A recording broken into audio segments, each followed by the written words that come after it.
do like this song. Bernie, I love your shirt today. It reminds me of something my dad would wear, your dad would wear, I would wear if I was upstate by a fire. You look very Paul Bunyan-ish. Very LL Bean. Yes. Very ski resort-ish. No, that's not ski resort. Ski resort would be like a white suit, kind of a bunny type of thing. Yours is after the ski. Maybe. You're chopping down trees, basically. I like it. It's cool. You're chopping down the trees, yeah. And now you're having a whiskey. Yeah, that's exactly right. You look cute. You look very cute. Anyway, is that gay? No, you're good. All right, thanks, Matt. You got it, baby. 2020. Matt is the arbiter of gay on this show, just so you know. So, and in 2020, everything's good. It's all good, right? It's a little bit gay. It is a little bit gay, okay. But thank you. Oh, you're welcome. Hey, we've been talking all morning long about this criminal reform and whether or not they're going to change some of these and the cash bail, all that, as well as Harvey Weinstein. They will select a jury today, and Jeffrey Epstein's. There's lots of legal news to cover. Nobody does it better than our next guest, long friend of ours, 4 decades that is, the great famed defense attorney Joseph Tacopina, back for the first time in 2020. Tac, Happy New Year, pal. How are you? Good. Happy New Year, boys. Nice to have you back. Joe? So Bo had made the point many times on this show, and we haven't brought this up once before last year, I forget, that with this the cash bail and the new reform and all that people like you and Arthur Aidala and my wife, you're set to make a lot of money as defense attorneys. Is there any truth to that? Not that I could think of. I mean, I don't know how we never got a vig on the bail. So, I mean, not really. I mean, the people who get hurt here are the bail bondsmen because they don't get their fees now because people get released. Not only that, the reverse is true. If it's going to make it more difficult for prosecutors to prosecute just because they can't get the information over to the defense team, that means that the case ends early and you don't get paid as much. This is outrageous. I mean, we need to stop bail reform immediately. Exactly. but on a serious note, besides you losing money, look, guys, I'll do what I always do. Right. I'll come to you as a legal analyst, not as a defense lawyer, not as a former prosecutor. I was both, obviously. Right. But I'll just call it like I see it. This is a little ridiculous. I mean, this is a pendulum swinging way too far one way.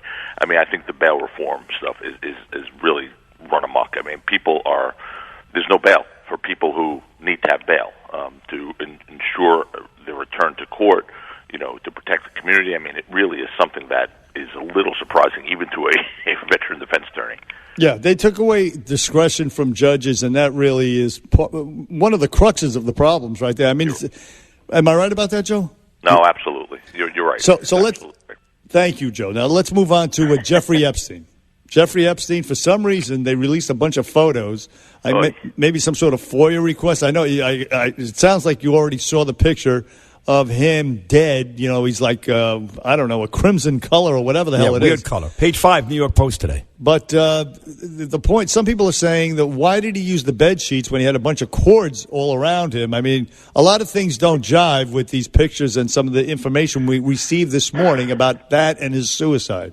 Alleged suicide. I mean, they used the bed sheets because the cords were not long enough, I think, that were there and were not going to be able to, stay onto the bed. Don't forget, he had to make a noose and hang it onto something. There wasn't exactly a hook hanging from the ceiling. So the pictures I looked at really do nothing but further my belief that this guy killed himself. I mean, you're just ridiculous. It's just unbelievable. You're the smartest guy I know. You're the best attorney in the history of the world, and you just sound ridiculous. Of course he didn't kill himself. God, I mean... So you're telling me, let's get this right. I mean, did you see the pictures of that cell, by the way? I did, yeah. It's like Fort Knox, okay. So yeah, Fort Knox, right. Except for that morning. The amount of people that would have to been involved in a murder conspiracy. About 4. At a minimum or a half a dozen. About 4. Murder conspiracy. Not turning a blind eye when someone got beaten in a jail. A murder conspiracy. Yeah, that's right. Yeah. Federal prison officials have to be involved in the murder conspiracy.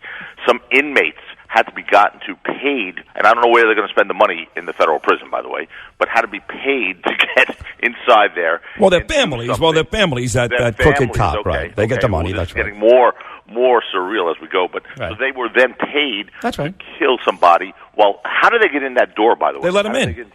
They let him in. Fort Knox, the two guys were sleeping. They were sleeping. They were just having to fall asleep. There is a surveillance video, right? Not of the cell, but of the hallways. Didn't work. So there would be a video of them. As a matter of fact, the surveillance videos was being used to prosecute the federal prison officials because they were online shopping at the time they should have been doing inspection. So if they let them in, there would have been video of them letting them in, or there would have been video of them getting up and going to the area with keys. There's no such video. That's why they're being prosecuted. Sid, this guy killed himself. He tried to do it a month earlier. Don't forget that. He had a previous suicide attempt, and he he created a will in that between the month of his first attempt and his death. So he must have been planning his own murder if he was killed. Listen, I tried to explain this to Bernie. You won't listen to me, so.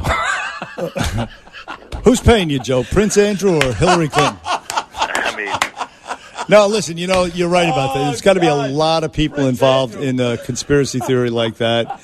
It's tough to believe that he didn't really commit suicide, though everything points to, some sort of a sneaky behavior.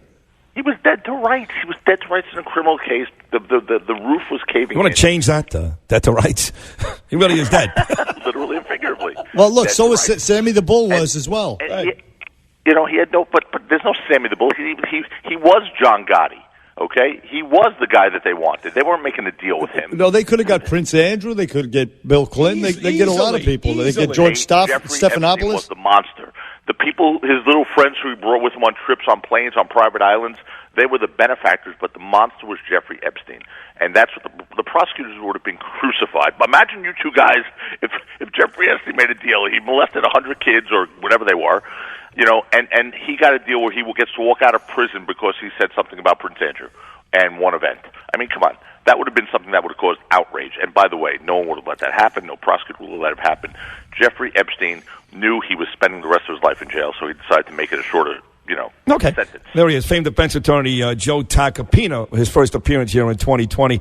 They're going to select the jury today for Harvey Weinstein. I guess Rose McGowan's not going to show up. Roseanne Arquette is going to show up with some very powerful testimony. What's going to happen here? I think Dallas got this, actually. But what's going to happen here, Tack? I read the quote from the lawyer that's Donna Rotuno, who basically said that she's looking to pick a jury that understand. Look, no one in the world is going to be in the jury pool that has not heard of these allegations. So she's looking to pick a jury. They're looking to pick a jury of individuals who heard of the allegations but could keep an open mind. And look, easier said than done, okay? Because at the end of the day, you have a case here that the defendant is coming into this trial at an insanely large disadvantage in terms of perception, okay? And look, it's not that fair because oftentimes perception or evidence that you read about in the tabloids never makes it into a courtroom, or it's not even close to the evidence in a courtroom. I had that in the rape cops case.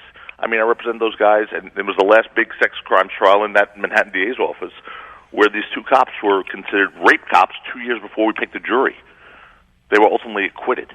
But, it was the same thing. They were condemned for 2 years. These were cops who were accused of rape on the job, and they were condemned. So I had to go through jury selection and say, look, they're called rape cops. They're not alleged rape cops. They're called rape cops. Can you deal with that? And what I wound up doing and what they have to do is sort of get the jury empowered to feel offended that someone who hasn't heard 1 minute of testimony or 1 second of a witness testimony or cross-examination or a stitch of evidence is actually opining on the guilt of an individual.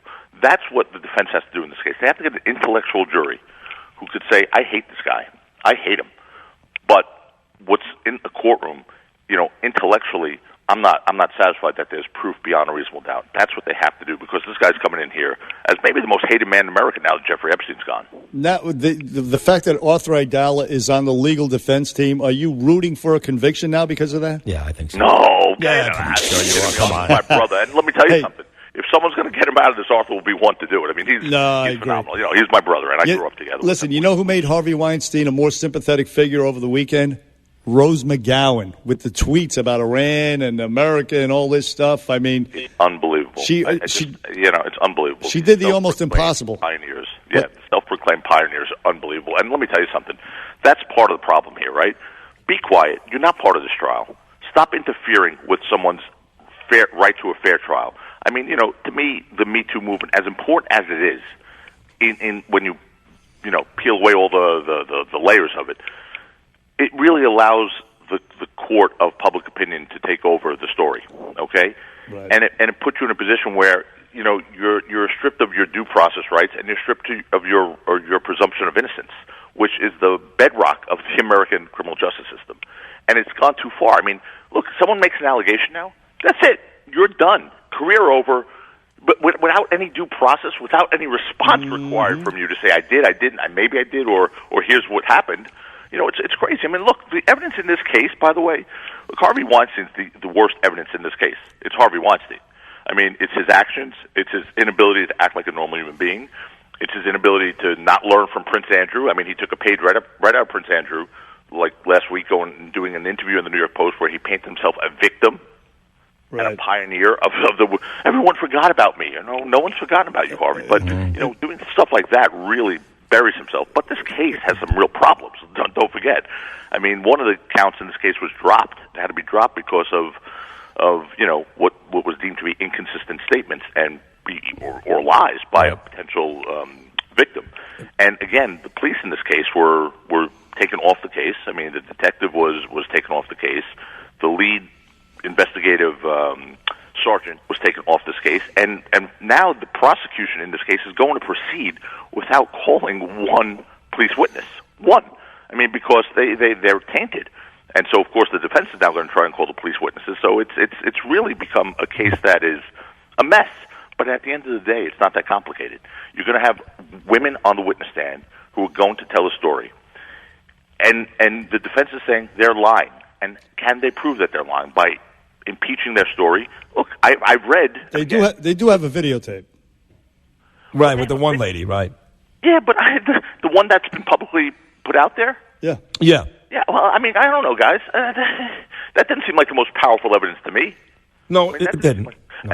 And then the rape case, apparently, in the rape charge, you know, the defense is in possession of emails where there's ongoing contact between the two of them and things of terms of affection, like, you know, I love you and I always do, but I hate feeling like a booty call.